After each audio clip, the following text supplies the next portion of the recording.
Seja bem-vindo ao canal Fatos Desconhecidos. Eu sou Ivan Lima e é sempre um prazer te receber aqui. Um dos maiores medos de qualquer pessoa, sem sombra de dúvida, é a morte. Na verdade, além do medo, essa é uma das únicas certezas que temos na vida. Se nascemos, morremos. E saber que um dia iremos deixar esse mundo, todas as pessoas que amamos e o fato de que talvez, depois de muitos anos, ninguém se lembre da gente, podem ser ideias que nos deixam apavorados. Afinal, a morte é inevitável e todos nós, em algum momento, teremos que conviver com as perdas de pessoas queridas e, é claro, com a nossa própria morte. Mas se eu te disser que é possível que um dia, se tudo der certo, a humanidade consiga ressuscitar pessoas que tiveram seus corpos congelados, você acreditaria?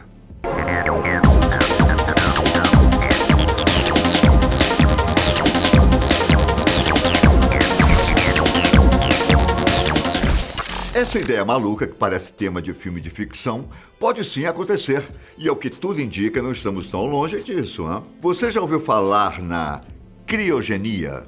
Para quem não sabe, esse é o estudo em torno dos fenômenos que ocorrem em temperaturas muito baixas. Dentro da criogenia, existe um processo chamado criônica, esse que preserva os corpos de animais ou humanos mortos a baixas temperaturas, na esperança de que um dia a ciência descubra uma maneira de, digamos assim, trazer esses seres de volta à vida. E acredite, não é de hoje que os humanos almejam um dia conseguir essa façanha. A ideia da criônica surgiu há muito tempo, em 1962, quando o professor de física e escritor de ficção científica Robert Chester Wilson Ettinger publicou em seu livro chamado A Perspectiva da Imortalidade, que não era uma ideia absurda que os humanos se congelassem, preservando seus corpos, para que uma medicina mais avançada pudesse revivê-los. Durante boa parte da sua vida, Robert Chester foi obcecado pela própria mortalidade e se dedicou a procurar a imortalidade. Nascido nos Estados Unidos em algum momento de 1918, Robert era filho de mãe ucraniana e pai alemão. Em Detroit, cidade onde passou a infância, ele se apaixonou por revistas de ficção científica que pareciam prever o futuro, descrevendo tecnologias como foguetes, televisão, computadores e telefones celulares. O homem também ficou fascinado com a imortalidade em 1931, quando leu a história de um professor que se lançou no armazenamento frio do espaço, eventualmente tendo uma raça alienígena transportando seu cérebro congelado para um novo corpo mecânico para que ele pudesse viver para sempre. Quando Robert teve um forte contato com a morte como soldado na Segunda Guerra Mundial, isso só reforçou sua obsessão pela imortalidade. Quando lançou o livro em 1962, a ideia da criônica chamou a atenção de muita gente ao redor do mundo, inclusive de cientistas. E na década de 1970, já havia 6 empresas de criônica nos Estados Unidos. Robert morreu em 2011, aos 92 anos. E adivinha? Obviamente, o corpo dele foi criogenicamente congelado. Apesar do legado que deixou, se seus planos estiverem certos, um dia poderá voltar à vida através do processo que ele mesmo divulgou. Agora que você sabe como foi que surgiu essa ideia maluca, deixa eu tentar explicar exatamente o que é a criônica. Como eu disse anteriormente, a criônica nada mais é do que o processo de preservação de cadáveres em temperaturas extremamente baixas, para que no futuro esses corpos sejam revivificados. De forma ainda mais resumida, a criônica aposta no fato de que a tecnologia um dia poderá avançar de tal forma que poderemos trazer de volta as pessoas que já morreram. Será? Bom, vamos supor que uma pessoa morra de uma doença incurável. Bom, se esse indivíduo for congelado criogenicamente e se um certo momento for descoberto uma cura para tal doença e uma maneira de trazê-lo de volta à vida, esse ser humano terá mais uma chance de viver. Bom, mas isso também vale para quem tem medo da mortalidade, como era o caso de Robert Chester. Sabe o que é mais assustador? Existem casos de pessoas que caíram e ficaram dentro de lagos congelados por horas. E quando estavam à beira da morte, foram reanimadas e trazidas de volta à vida. Por que isso acontece? Quando alguém cai na água extremamente gelada, a temperatura coloca o corpo em estado de animação quase suspensa, fazendo com que a função cerebral e o metabolismo diminuam a ponto de não precisar mais de oxigênio. E os casos que ocorreram ao redor do mundo, que não foram poucos, ajudaram a impulsionar as pessoas que acreditam na criônica. No entanto, o processo é muito mais complexo do que jogar alguém no lago gelado.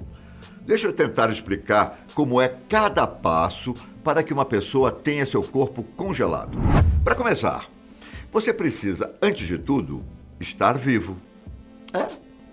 Parece um pouco óbvio, mas tudo precisa estar pronto para que seu corpo seja congelado logo após a morte, pois a decomposição tem início quase que imediatamente após você se desligar.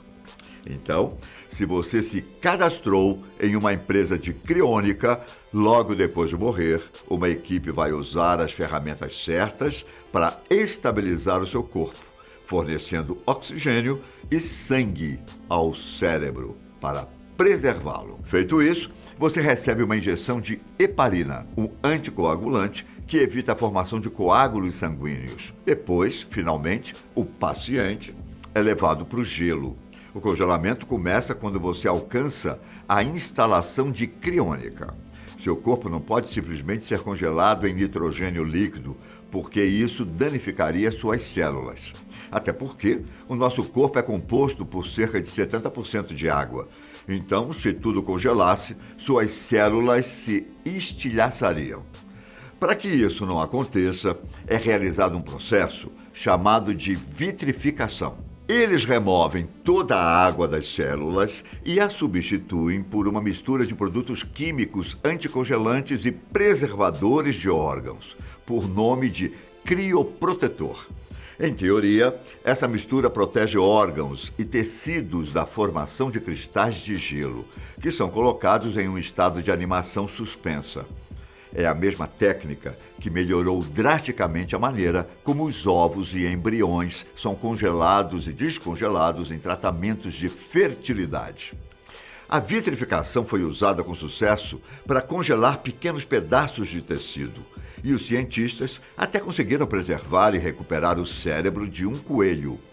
Porém, como nada nesse mundo é perfeito, provavelmente ainda estamos muito longe de sermos capazes de congelar e descongelar estruturas maiores.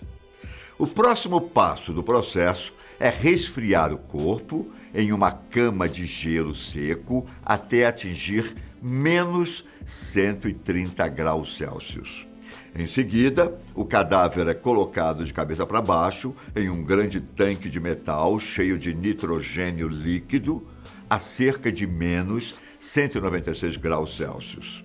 Lembrando que preservar todo o seu corpo pode custar um preço extremamente alto, mas existe a opção de congelar apenas o seu cérebro, se baseando na ideia de que um dia os cientistas serão capazes de criar uma espécie de clone do seu corpo e, de alguma forma, você voltará a ter vida. E o quão perto estamos de conseguir reviver uma pessoa que teve o corpo congelado, hein? Até hoje, a ciência não ressuscitou ninguém do congelamento, a não ser aqueles casos que eu citei anteriormente. Porém, a caminhada dos cientistas ao longo da história é animadora. Desfibriladores podem colocar o coração em um ritmo regular, novamente. E em algumas cirurgias, as pessoas são resfriadas a temperaturas muito baixas, para que os médicos possam operar aneurismas, por exemplo. Há também algumas questões pelas quais a ciência ainda não encontrou as respostas. Por exemplo, Se o cérebro de alguém for congelado e colocado em outro corpo, ainda podemos dizer que se trata da mesma pessoa. Além disso, o cérebro é o órgão mais complexo do corpo humano e é impossível saber se o processo poderá causar danos irreversíveis a este órgão. Outro problema é descongelar uma pessoa de maneira certa e na velocidade correta. Um mínimo erro e suas células podem se transformar em gelo e serem destruídas. E ainda existem pessoas que dizem que nós, meros humanos, estamos sendo ousados demais ao desafiar a morte e a lei natural da vida. Eu imagino, caros amigos, que tornar uma pessoa imortal não deve ser tão legal assim, hein? Já pensou se um dia conseguem te trazer de volta para a vida e você descobre que toda a sua família, seus amigos e todos os que você ama estão mortos? Eu não me sentiria feliz. Então, acho que para mim, essa ideia de ser congelado para anos depois voltar à vida não soa uma coisa tão legal assim. Mas afinal, a ciência um dia conseguirá essa proeza? Será? Eu não posso te garantir nada. Mas tenho certeza que muitos cientistas ao redor do mundo estão trabalhando incansavelmente para atingir esse feito. E você? Qual a sua opinião sobre o assunto? Teria coragem de passar pelo processo? Eu vou ficando por aqui. Mas nos vemos no próximo vídeo da Fatos Desconhecidos. Um grande abraço, tchau!